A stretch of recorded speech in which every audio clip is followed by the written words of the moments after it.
Hello and welcome students, আশা করি তোমরা সকলেই খুব ভালো আছো। জ্ঞানজ্যোতি কোচিং সেন্টারের পক্ষ থেকে তোমাদের সবাইকে আরো একবার স্বাগত। তোমরা যারা কলকাতা ইউনিভার্সিটির আন্ডারে পড়ছো, থার্ড সেমিস্টার মাইনর ওয়ান যে বেঙ্গলি সিলেবাস রয়েছে তোমাদের, সেই সিলেবাস ভিত্তিক কাজ যে বিষয়টা নিয়ে আমি তোমাদের সঙ্গে আলোচনা করব সেটা হচ্ছে চর্যাপদের সমাজ জীবনের পরিচয়। এটা কিন্তু তোমাদের দ্বিতীয় ক্লাস এই সেমিস্টার থেকে। এর আগের দিন চর্যাপদের যে পুঁথি রয়েছে সেই সম্পর্কে কিন্তু আলোচনা করেছি। আজকের ক্লাসে যে আলোচনা করব, তোমরা প্রত্যেকটা ক্লাস দেখার চেষ্টা করবে।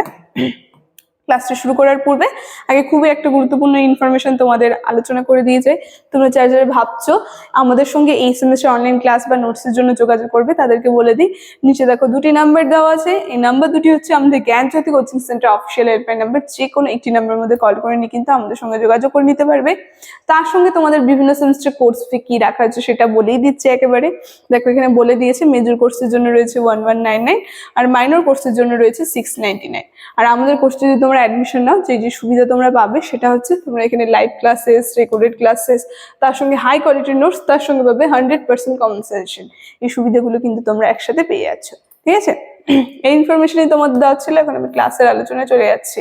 প্রথমে বলেছি আজকের ক্লাসে আমি আলোচনা করব চর্যাপদ যে রয়েছে, চর্যাপদের সমাজ জীবন কি ছিল, সেই সমাজ জীবন সম্পর্কে একটা সংক্ষিপ্ত পরিচয় আজকের ক্লাসে আলোচনা করব।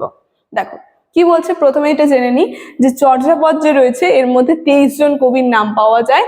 টোটাল কিন্তু 23 জন কবির নাম এই চর্যাপদ পুঁথিটির মধ্যে পাওয়া গেছে, যেখানে চর্যাপদের সংখ্যা ছিল 50টি। শর্টে এই কোশ্চেনটা তোমরা জেনে রাখবে, কারণ তোমাদের শর্ট কোশ্চেনের মধ্যে কিন্তু এসে থাকে টোটাল কটা কবির নাম পাওয়া গেছে, পদ কটা ছিল, মোট পদ কটা সংখ্যা পাওয়া গিয়েছিল, তারপর পৃষ্ঠা সংখ্যা কটা ছিল বলেছে। তবে 46.5টি পদ কিন্তু পাওয়া গেছে, মানে এই 50টি পদের থেকে 46.5টি পদই কিন্তু উদ্ধার করা গেছে। কি বলছে, সমাজকে নিয়ে গড়ে উঠে সাহিত্য এবং সাহিত্যের ভিত্তিমূল সমাজের গভীর প্রদেশে স্থাপিত। একজন কবি তাই সমাজকে বাদ দিয়ে কিন্তু কখনোই সাহিত্যের ভূমি নির্মাণ করতে পারে না। চর্যাপদের কবিরাও ঠিক এর ব্যতিক্রম নয়। মানে চর্যাপদ যে পুঁথি লেখা আছে, বলেছে একজন কবি কখনোই সমাজকে বাদ দিয়ে কিন্তু তার সাহিত্য লিখতে পারে না। ঠিক চর্যাপদের যে পুঁথি রচনা করা হয়েছে সেই কবিরাও কিন্তু ব্যতিক্রম না, তারাও কিন্তু সেই সমাজকে কেন্দ্র করে কিন্তু তাদের এই চর্যাপদ যে পুঁথি রয়েছে এই পুঁথি কিন্তু লিখেছেন বা রচনা করেছেন। তাই বলছে চর্যাপদ আমরা দেখব বৌদ্ধ সহজিয়া সাধকদের ধর্ম সাধনার বিষয় নিয়ে গড়ে উঠলেও এখানে আমরা সেই বাংলার সমাজ জীবনকে উকি দিতে কিন্তু দেখি। এবং কি বলেছে, শবর, কৈবর্ত, তার সঙ্গে তাঁতি, সূচি ইত্যাদি নিয়েই কিন্তু বাংলার যে নিম্নবর্গের নানা জনজাতি তাদের জীবন বৃত্তান্ত চর্যায় ফুটে উঠেছে। মানে বাংলায় যে নিম্ন জাতির মানুষ রয়েছে তাদের জীবন সম্পর্কে কিন্তু এই চর্যাপদের পুঁথির মধ্যে ফুটিয়ে তোলা হয়েছে, মানে তাদের জীবন সম্পর্কে কিন্তু আলোচনা করেছে। কি বলছে, চর্যায় বাংলাদেশের জনজীবন নানা প্রসঙ্গ আছে, যেমন নদীমাতৃক যে গ্রাম বাংলা তার চিত্র চর্যাপদে ফুটে উঠতে দেখি আমরা। নৌকার পারাপারে চিত্রের মধ্যে দিয়ে চর্যাপদের যে চিত্র আমাদের জন্য বাংলাদেশের কথা কিন্তু মনে করিয়ে দেয়। নৌকা চালানোর প্রসঙ্গ আছে চাটিল পদের পদে, যেখানে ভনই গ্রহণ গম্ভীর বেগে বাহি, দুই অন্তে চিখিল মাঝে থাহি। এই যে মানে দুটা পদ আর কি বলে দিয়েছে চর্যাপদে, যেখানে আমরা দেখবো নৌকা পারাপার হচ্ছে, এই সমস্ত কাহিনী কিন্তু উল্লেখ করা হয়েছে। ঠিক আছে, পরে দেখো কি বলছে যে বাংলাদেশ ছিল গ্রাম কেন্দ্রিক, ফলে বাঙালির ব্যবসা ও নানা ধরনের বৃত্তির পরিচয় কিন্তু চর্যাপদে আমরা ফুটে উঠতে দেখি।